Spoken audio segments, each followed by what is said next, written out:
Hallelujah. Good morning, good afternoon and good evening as well. మీరు ఎక్కడెక్కడి నుంచే సమయంలో వీక్షిస్తున్నప్పటికీ మిమ్మల్ని పలకరించాలని, దేవుడిచ్చిన సందేశాన్ని అందించాలని ఆనదినము ఇలా మీ ఎదుకు వస్తున్నాను. రెండొక ప్రార్థనతో ఈరోజు దేవుని మాటను ధ్యానిద్దాం. పరిశుద్ధుల నీకు వందనములయ్యా.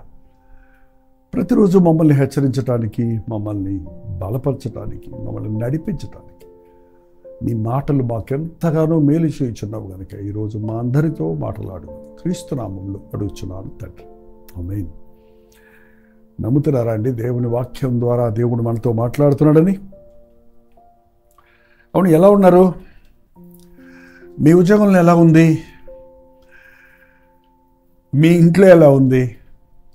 మీ హాస్టల్లో ఎలా ఉంది? మీ కాలేజీలో ఎలా ఉంది? మీ డ్యూటీలో ఎలా ఉంది అని అడిగితే ఇంచుమించు అన్నిటికీ ఒకటే సమాధానం వస్తుంది అనుకుంటా. చాలా కష్టంగా ఉందండి, చాలా బాధగా ఉంది, చాలా టార్చర్ అయిపోతున్నాను. ఇంగ్లీష్ మాటలు వాడతాం కదా, చాలా శ్రమ పెట్టేస్తున్నారు, మా ఇంటి ఆయన చాలా శ్రమ పెట్టేస్తున్నాడు, నా భార్య చాలా బాధ పెడుతుంది, మా బాస్ నన్ను ఆటాడిస్తున్నాడు, నా కాలేజ్ మేట్స్ నన్ను ఎగతాళి చేస్తున్నారు, నా డ్యూటీలో నాకు ఓవర్ డ్యూటీ వేస్తున్నారు అని ఎన్నో విధాలుగా మనం చెబుతుంటాం. కష్టం పడటానికి మనకి ఇష్టం ఉండదండి. కష్టపడాల్సి వచ్చినప్పుడు అది శ్రమ అనుకుంటాం.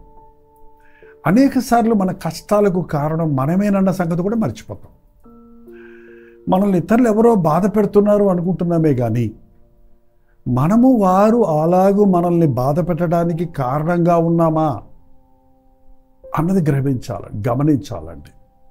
ఉదాహరణకి భార్యాభర్తలే చూడండి, పెళ్ళైన కొత్తలో ఎంత మోజుగా ఉంటారో, ఎంత ప్రేమగా ఉంటారో, ఎంతగా ఒకరినొకరు పొగుడుకుంటూ అందరికీ చెప్పుకుంటారో. మరి అలాంటి స్థితిని ఎందుకు మెయింటైన్ చేయలేకపోతున్నారు? నీ ప్రవర్తనలో మార్పు వచ్చింది కాబట్టి ఆయన ప్రవర్తనలోనూ మార్పు వచ్చింది.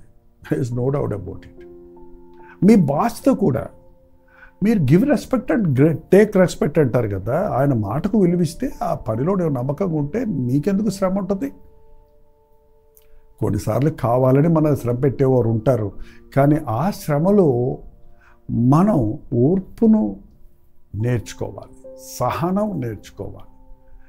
నీ ఓర్పు సహనము నీ నిజాయితీని నిరూపిస్తుంది కనుక ప్రభువుని ఎరిగిన వారి మీ అందరి మీద కంప్లైంట్ చేసుకుంటూ, ఫిర్యాదులు చేసుకుంటూ కూర్చోక ఏ స్థితిలో ఉన్నప్పటికీ యేసునందు ఆనందించడం నేర్చుకోవాలి. అబ్రహాం కుటుంబంలో శారా, అబ్రహాములతో పాటు మరో మనిషి ఉందండి. ఆమె పేరు హాగరు. ఆమె శారాకి పనికత్తిగా ఆ రోజు ఐగుప్తు వెళ్ళినప్పుడు దాసదాసీల్ని ఆయన రాజు ఇస్తే అందులో తెచ్చుకున్న ఒక ఆమెని శారా తనకు హెల్పర్గా, పనికత్తిగా పెట్టుకుంది. ఆమె చాలా అణుకువగా, చాలా ప్రేమగా, శారాకి చాలా ఫర్గా, చాలా సహాయకారిగా ఉంది. కాబట్టి ఒక సమయం ఇచ్చేటప్పటికి శారా అంది, ఏమో నేను ఇంక ముసలిదాన్ని అయిపోయాను, నాకు బిడ్డలు పుడతారో లేదో కనుక ఇదిగో ఈ హాగర్తో నువ్వు వెళ్ళు, ఆ దాసికి ఒక బిడ్డ పుడితే అది నా బిడ్డగా నేను పెంచుకుంటాను. అది ఆ రోజుల్లో ఆనవాయిలండి. ఇప్పుడు అలాంటి పనులు చేయకండి. ఆ అజ్ఞాన కాలంలో దేవుడు చూచి చూడనట్టున్నాడు. ఇప్పుడైతే అందరూ అంతటా మారుమనసు పొందాలంటున్నాడు. అంతేకాదు ప్రతి వారికి సొంత వారి ఉండాలి, సొంత భర్త ఉండాలి. దీంట్లో నో కాంప్రమైజ్, రాజీ పడటం ఏమీ లేదు. సరే, ఎప్పుడైతే హాగరు గర్భవతి అయిందని తెలుసుకుందో ఆమెకి అంతవరకు తన యజమానురాలు, గనురాలుగా, ప్రియురాలుగా ఎంతో ఇష్టముగా ఉన్న ఆ యజమానురాలు దృష్టి కంట ఆమె దృష్టికి నీచురాలుగా అయిపోయిందంట. నువ్వేంటి ముసల్దానా, నువ్వేంటి నాకు చెప్పేది, నేను వారసుడికి, అబ్రహాము వారసుడికి తల్లిని కాబోతున్న గర్వం వచ్చేసింది. ఆమె చాలా చులకన చేస్తున్నప్పుడు శారాకు బాధై వెళ్ళి భర్తతో చెప్పింది. 4 బాధలు బాధక మనం చేయొద్దండి. మనకు బాధలు కలిగితే వారికి సంబంధించిన వ్యక్తులకు చెప్పండి, అంతేగాని నువ్వే నీ చేతిలోకి చట్టం తీసుకోవద్దని చెప్తుంటారు కదా, నువ్వే పనిష్మెంట్ ఇవ్వడానికి నువ్వు న్యాయాధిపతివి కాదు కదా. సో అధికారులు తెలియజేయాలి. సో భర్తకు తెలియజేసింది. ఆయన ఏమన్నాడు, నువ్వే కదా ఆమెను హెచ్చించావు, లేక ఇలా నన్ను ఆమె గర్భవతి అవడానికి కారణం నీ ప్రేరేపణ వల్లే కదా, నీ ఇష్టం వచ్చినట్టు చేసుకో, ఆమె నీ దాసి, నీ ఇష్టం వచ్చినట్టు చేసుకో అనేసి పర్మిషన్ ఇచ్చేసాడు అనమాట. ఇంకేం చేసిందో మరి శ్రారా తెలియదు, కానీ ఆమెను శ్రమ పెట్టడం మొదలుపెట్టింది. ఆమె శ్రమ పెట్టడం మొదలుపెట్టి ఒకవేళ వస్త్రాలన్నీ ఉతకమందో, అంట్లన్నీ తోమందో, బంట చాకిరి చేయించుకుందో, చీటికి మాటికి తిడుతూ ఉందో, ఏం చేస్తుందో కానీ ఆ బాధ ఆ గర్భవతిగా ఉన్న హాగరు తట్టుకోలేక అబ్రహాము దగ్గరికి వెళ్ళి చెప్పుకుంటే సారా మాటినమని అంటాడు. ఎంతగా ఆ శారా తన్ను ప్రేమించిందో అన్నది మర్చిపోయి గర్వానికి చోటిచ్చినందున శ్రమల పాలైపోయింది. మరి ఆ శ్రమలో ఏం చేసింది? ఈ హాగరుకు దేవునితో సహవాసం లేదు, దేవునికి మొరపెట్టుకునే అనుభవం లేదు. కాబట్టి శ్రమలో ఏం చేసిందంటే పారిపోయింది, అక్కడి నుంచి పారిపోయింది. ఇదంతా మీరు ఆదికాండం 16వ అధ్యాయంలో ఉంటుంది. మీరు దయచేసి అనుదిన ధ్యానంలో చెప్పిన అధ్యాయాలు దినమంతా పూర్తిగా చదివి ధ్యానించండి. అందులో ఉన్న పూర్తి సారాన్ని మీరు గ్రహించగలుగుతారు. ఈ మధ్య మీరు ఎక్కువసేపు వాక్యం వింటలేదంటే క్లుప్తంగా ముగిస్తున్నాను, దయచేసి గమనించండి. ముఖ్యమైన పాయింట్స్ మనం ఎలాగో ధ్యానిస్తున్నాం. పారిపోతుందంట. శారా దానిని శ్రమ పెట్టినందున ఆమె యొద్ద నుండి అది పారిపోగా. ఎక్కడికి పారిపోతుంది? ఆ రోజుల్లో ఇలాంటి సిటీస్ లేవు కదా, అది ఎడారి. ఆ అరణ్యంలో పరిగెడుతుంది గురి లేకుండా. ఆ ఎండపూట పరిగెట్టుకుంటూ పోతూ ఉంది, ఏడ్చుకుంటూ పోతూ ఉంది. పోతే పోయిందని వదిలేసింది శారాయి. నాకెందుకు వచ్చిన గొడవ అనుకున్నాడు అబ్రహాం కాబోలు. చెప్పిందో చెప్పకుండా పారిపోవటం అంటే చెప్పి పారిపోతారు ఎవరన్నా? మరి గమ్మత్తుగా ఉంటుందండి. ఈరోజు మనుషులు పారిపోతున్నారు చూడండి. పిల్లలు ఇళ్లలో నుంచి పారిపోతున్నారు, భార్య భర్తకు చెప్పకుండా పారిపోతుంది, భర్తలు కొంతమంది పారిపోయి ఇంటికి రానుంటాడని ప్రార్థన చేయమని నన్ను అడుగుతున్నప్పుడు నాకు ఆశ్చర్యం వేస్తుంటుంది. నా భర్త ఇంటికి వచ్చేటట్టు చేయండి. ఎక్కడికి పోతావండి భార్య శ్రమను తట్టుకోలేక? ఎక్కడికి పోతావు భర్త శ్రమను తట్టుకోలేక? ఎక్కడికి పోతావు పనిలో పోరాటములు చేయలేకపోతే? ఈ పని కాకపోతే ఇంకో పని అంటే ఆ పనిలో శ్రమ ఉండదా?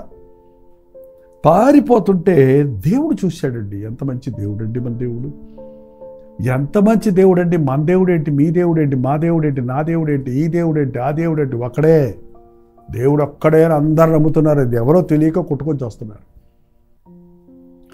ఆ ఒక్కడు ఆకాశాన్ని భూమిని సృష్టించిన వాడు, ఆదియు అంతము నేనే అన్నవాడు, మానవాళి కొరకు ప్రాణాన్ని అర్పించి మానవునికి పాప విమోచన కార్యాన్ని చేసిన వాడు మన ప్రభువైన యేసుక్రీస్తు అన్నది నేను చెప్పనవసరం లేదు. శారాయి ఒక అన్యురాలైనా ఆమె శ్రమను చూసిన ప్రభు ఆమె మీద జాలిపడి 8వ వచనం, సారాయి దాసివైన హాగరు ఎక్కడి నుండి వచ్చితివి, ఎక్కడికి వెళుచున్నావని అడిగాడు. అడిగినందున అది నా యజమానురాలైన శారాయి వద్ద నుండి పారిపోవచ్చున్నాను అని చెప్పేసింది. నిజంగానే ఎక్కడి నుంచి వస్తున్నావు నువ్వు, ఎక్కడికి పోతున్నావు?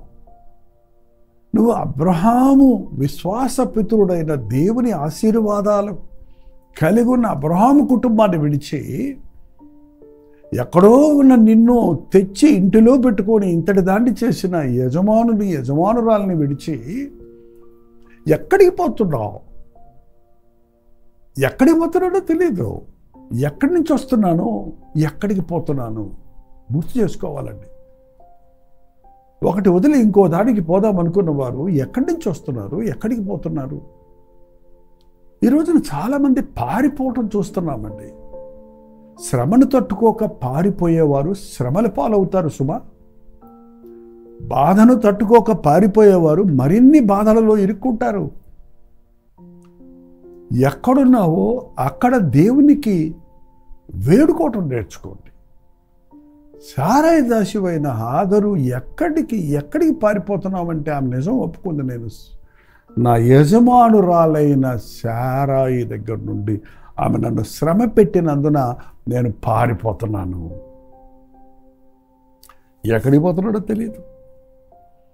ఒక చక్కటి సలహా ఇచ్చారు. అప్పుడు యెహోవా దూత నీ యజమానురాలి యొద్దకు తిరిగి వెళ్ళి ఆమె చేతి కింద అణిగి ఉండుమని దానితో చెప్పను. హల్లెలూయా. అణిగుంటే ఆశీర్వాదం, ఎగిరి పెడితే విఫలమైపోతామండి. శ్రమలో నేను అతనికి తోడై ఉందునన్న ప్రభువు నీకు కూడా నీ శ్రమలో తోడై ఉంటాడు. ఎక్కడికి పారిపోతారండి? ఎక్కడ లేదు శ్రమ? ఎక్కడుంది సురక్షిత? ఎక్కడుంది క్షేమం? ఉన్న దగ్గర ప్రభువును వేడుకోవటం, శ్రమలో తోడై ఉండే దేవునికి మొరపెట్టుకోవటం మనం అభ్యాసం చేసుకోవాలి. శ్రమలు లేని లోకమే లేదండి. అది పరలోకం ఒక్కటే. అది మనం మరణించిన తర్వాత. నీవు తిరిగెళ్ళు. తిరిగి వెళ్తే నన్ను ఇంకా చలకం చేస్తుంది, నన్ను ఇంకా శ్రమ పెడుతుంది. అయినా పర్వాలేదు, తగ్గించుకో. తాను తగ్గించుకునేవారు హెచ్చించబడతారు. అందుకే అన్నాడు, నువ్వు వెళ్ళి అణిగుండు. ఆమె ఎన్ని తిట్టిన నోరు మూసుకొని ఉండు. ఆమె ఏం చేసినా నోరు మూసుకొని ఉండు. నీ గర్వంతో నువ్వు శ్రమలు తెచ్చుకున్నావు, నీ అణుకువతో నీవు కనికరం తెచ్చుకో. అణిగి ఉండటం నేర్చుకోండి. తగిన సమయమందు యెహోవా మిమ్మల్ని హెచ్చించినట్లు ఆయన బలిష్టమైన హస్తము కింద అణిగి ఉండుడి అని దేవుని వాక్యం సెలవిస్తుందండి. ఎవ్వరూ నిన్ను హెచ్చించలేరు. నీ అంతటి నీవు ఎన్నటికీ హెచ్చించుకోలేవు. హెచ్చు కలుగుట పైనుండి వస్తుంది. నీ శ్రమలో దేవునికి మొరపెట్టు. అది నీకు ఓర్పును, నిరీక్షణను, విశ్వాసమును కలుగు చేస్తుంది. శ్రమ ఓర్పును, ఓర్పు నిరీక్షణను, నిరీక్షణ విశ్వాసమును కలుగు చేస్తుంది. కాబట్టి కుటుంబంలో శ్రమలు వచ్చాయని కుటుంబాన్ని విడిచిపెట్టకండి. ఉద్యోగంలో శ్రమలు వచ్చాయని ఉద్యోగాన్ని విడిచిపెట్టకండి. మీ పోరాటాల మధ్యలో ప్రభువుకు మొరపెట్టుకోనండి. మీరు ఎక్కడ సిగ్గుపరచబడుతున్నారో, ఎక్కడ అవమానపరచబడుతున్నారో అక్కడే మిమ్మల్ని ఘనపరిచే దేవుడు మీ పక్షంలో ఉన్నప్పుడు నీ శ్రమ కూడా నీకు it will be a promotion, ఒక ఉన్నతమైన స్థితికి వెళ్ళుటకు కారణమవుతుంది. దేవుని యొద్ద నుండి పారిపోవద్దు. దేవుడు ఉంచిన స్థలము నుండి పారిపోవద్దు. అనేక మంది బైబిల్ ట్రైనింగ్ అని వస్తారు, చెప్ప చేయకుండా పారిపోతారు. మేమే చేసుకుంటామంటారు. నాకు చాలా ఆశ్చర్యం వేస్తుంది. ఇన్ని సంవత్సరాలు ఇక్కడ ఉన్నారు కదా, నాకు ప్రార్థన చేసి పంపించండి అంటే మిమ్మల్ని పంపడానికి మాకేం అభ్యంతరం? వెళ్ళమన్నాడు కదా దేవుడు. నీవు సిద్ధపడి ఉంటే దేవుడే నిన్ను పంపుతాడు కదా. మధ్యలోనే నీవు ఎందుకు పారిపోతావు? పారిపోయిన వాడు ప్రయోజకుడు అవటం ఎక్కడ చూడలేదండి. పారిపోయిన వాడు ప్రయోజకుడు అవ్వాలంటే తిరిగి రావాలి. పారిపోయిన తప్పిపోయాడు తిరిగి వచ్చాడు, కుమారత్వాన్ని పొందుకున్నాడు. పారిపోయిన హాగరు తిరిగి వచ్చింది, కుమారుడికి జన్మమిచ్చింది, దేవుని యొక్క వాగ్దానాలు పొందింది. ప్రార్థించుకుందాం. పరిశుద్ధుడ నీకు వందనములయ్యా. ఈ అంచె దినములలో శ్రమలు తట్టుకోలేక ఎంతోమంది కుటుంబాలను విచ్ఛిన్నం చేసుకుంటుండగా, భర్త శ్రమ పెట్టాడని తల్లింటికి వెళ్ళి శ్రమలు పాలైన వారిని, భార్య శ్రమ పెట్టిందని మద్యానికి బానిసలైన వారిని, దురభ్యాసాలకు గురైన వారిని ఈరోజు మేము చూస్తుండగా, ఉద్యోగములు పోగొట్టుకొని స్థిరత లేని వారిగా ఉండటం గమనిస్తుండగా, మా శ్రమలో నీకు మొరపెట్టుకుంటే మా మొరలు ఆలకించే నీవు మాకు విడుదలిస్తావని, మాకు మార్గం చూపిస్తావని, గర్విష్ఠులము కాక అణిగి ఆశీర్వాదాలు పొందినట్లు మా ఒక్కొక్కరికి నీ సహాయం చేయమని క్రీస్తు నామములో అడుగుచున్నాను తండ్రి. ఆమేన్. మన తండ్రి అయిన దేవుని యొక్క ప్రేమయు, కుమారుడైన క్రీస్తు యొక్క కృపయు, ఆదరణకర్త అయిన పరిశుద్ధాత్మ యొక్క సహవాసమును కూడి వచ్చిన మనందరికీ ఇప్పుడును సదాకాలము తోడేండునుగాక. ఆమేన్. దేవుని స్తోత్రం. మీరు ఒక శ్రమలో ఉన్నారేమో, అది ఉద్యోగంలో శ్రమో, ఇంటిలో శ్రమో, డ్యూటీలో శ్రమో, మరి ఎక్కడో. వాటి కొరకు ప్రార్థన చేద్దామండి. మీ శ్రమలో మీకు తోడై ఉండే ప్రభు ఎంత అద్భుతమైన రీతిగా మీకు ఆదరణ కలుగు చేస్తాడో, విడుదల కలుగు చేస్తాడో అన్నది ప్రార్థనలో మీరు అణిగుంటే, తగ్గించుకుంటే, ఓర్పుతో, సహనంతో నిరీక్షిస్తే అద్భుతాలు చూస్తారు. 954004 నెంబర్కి, మీరు ఇతర దేశాల్లో ఉంటే 91001008 నెంబర్కి మీ ప్రార్థన అవసరతలు ఒక టెక్స్ట్ లేక వాయిస్ మెసేజ్ ద్వారా వాట్సాప్ పంపించండి. మేము ప్రార్థిస్తున్నాం, మీరు కూడా ప్రార్థించండి. ప్రోచితమైతే మధ్యాహ్నం 3 గంటలకు హెచ్చరిక, అలాగే రాత్రి 9 గంటలకు కలువరి ప్రతి తొడిలో మళ్ళీ కలుసుకుందాం. అంతవరకు దేవుని మహాకృప మీకు తోడేను గాక.